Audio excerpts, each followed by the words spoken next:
kesaksian akhir abad. Ratap tangis menerpa pintu kalbuku.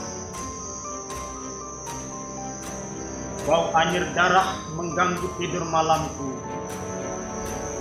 Oh, tikar tafakur. Oh, bau sungai Tohor yang kotor. Bagaimana aku akan bisa membaca keadaan ini? Di atas atap kesepian nalar pikiran yang digalaukan oleh lampu-lampu kota yang bertengkar dengan malam, aku menyerukan namamu, wahai para leluhur Nusantara. Oh Sanjaya, leluhur dari kebudayaan tanah. Oh Gunawarman, leluhur dari kebudayaan air. Kedua Wangsamu telah mampu mempersekutukan budaya tanah dan air. Oh Resi keturunan, oh Resi Nirarta, ampu-ampu tampan yang penuh kedamaian, telah kamu ajarkan tatanan hidup yang aneka dan sejahtera, yang dijaga oleh Dewan Hukum Adat. Oh, bagaimana aku bisa mengerti bahasa bising dari bangsaku sini. Oh, Kajau Lalido, bintang cemerlang tanah Ugil, negarawan yang pintar dan bijaksana. Telah kamu ajarkan aturan permainan di dalam benturan keinginan yang berbagai ragam di dalam kehidupan. Ade, bicara, rapang dan waris. Oh, lihatlah wajah-wajah berdarah dan rahim yang diperkosa, muncul dari puing-puing tatanan hidup yang porak-poranda. Kejahatan kasat mata tertawa tanpa pengadilan. Kekuasaan kekerasan berak dan berdahak di atas bendera kebangsaan. Oh anak cucuku di zaman cybernetik, bagaimana akan kalian baca prasasti dari zaman kami? Apakah kami akan mampu menjadi ilham kesimpulan, ataukah kami justru menjadi sumber masalah di dalam kehidupan? Dengan puisi ini aku bersaksi bahwa rakyat Indonesia belum merdeka. Rakyat yang tanpa hak hukum bukanlah rakyat merdeka.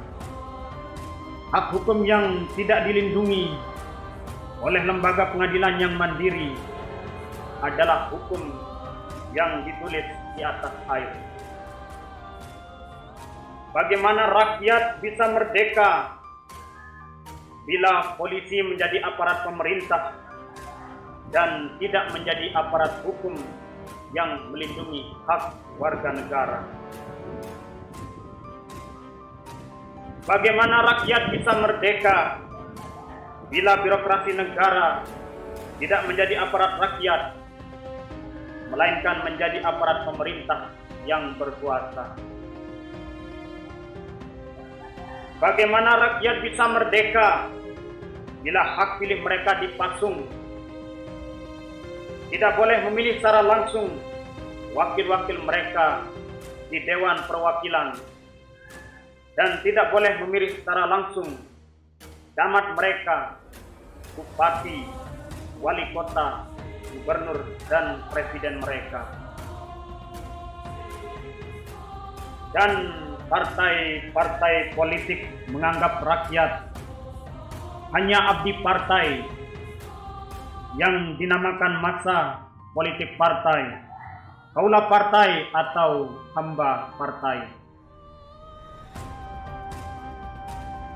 Bagaimana rakyat bisa merdeka bila pemerintah melecehkan perdagangan antar daerah dan mengembangkan merkantilisme Daendel, sehingga rela menekan kesejahteraan buruh, petani, nelayan, guru, dan serdadu berpangkat rendah.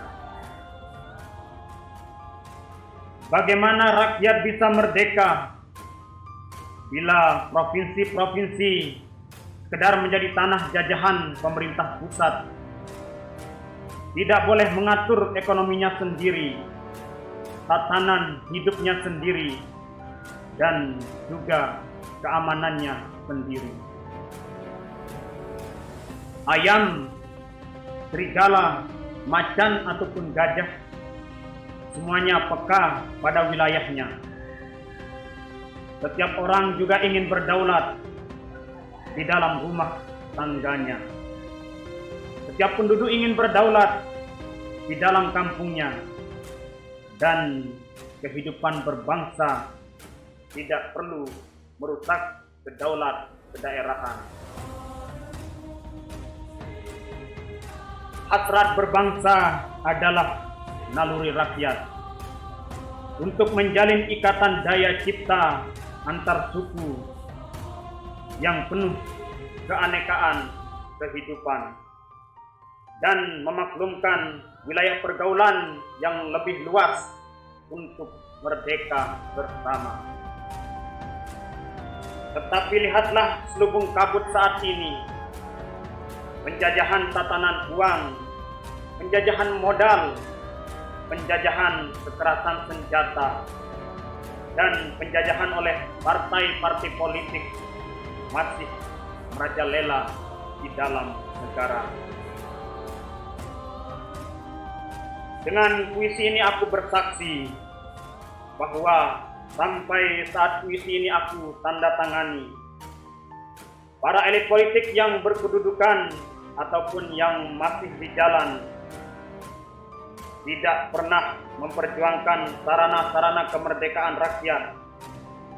Mereka hanya rusuh dan gaduh, memperjuangkan kedaulatan golongan dan partainya sendiri. Mereka hanya bergulat untuk posisi sendiri. Mereka tidak peduli kepada posisi rakyat. Tidak peduli pada posisi hukum, posisi polisi, ataupun posisi birokrasi. Dengan picik, mereka akan mendaur ulang malapetaka bangsa dan negara yang telah terjadi. Oh Indonesia, Indonesia, negara yang kehilangan makna. Rakyat sudah dirusak azas tatanan hidupnya, berarti sudah dirusak dasar peradabannya, dan akibatnya dirusak pula kemanusiaannya. Maka sekarang negara tinggal menjadi peta, itu pun peta yang lusuh dan hampir sobek pula. Pendangkalan kehidupan bangsa telah terjadi. Tata nilai rancu, dosa, pencurian, penjarahan, dan kekerasan halal. Manusia sekedar semak belukar yang gampang dikacau dan dibakar. Paket-paket murah dijajakan. Penalaran amarah yang salah mendorong rakyat terpecah belah. Negara tidak mungkin diutuhkan tanpa rakyatnya dimanusiakan. Dan manusia tak mungkin jadi manusia tanpa dihidupkan nuraninya.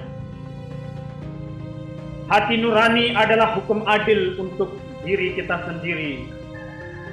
Hati nurani adalah sendi dari kesadaran akan kemerdekaan pribadi. Dengan puisi ini aku bersaksi bahwa hati nurani itu meski dibakar tidak bisa menjadi abu.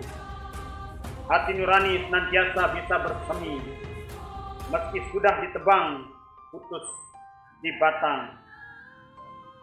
begitulah fitrah manusia ciptaan Tuhan yang Maha Esa.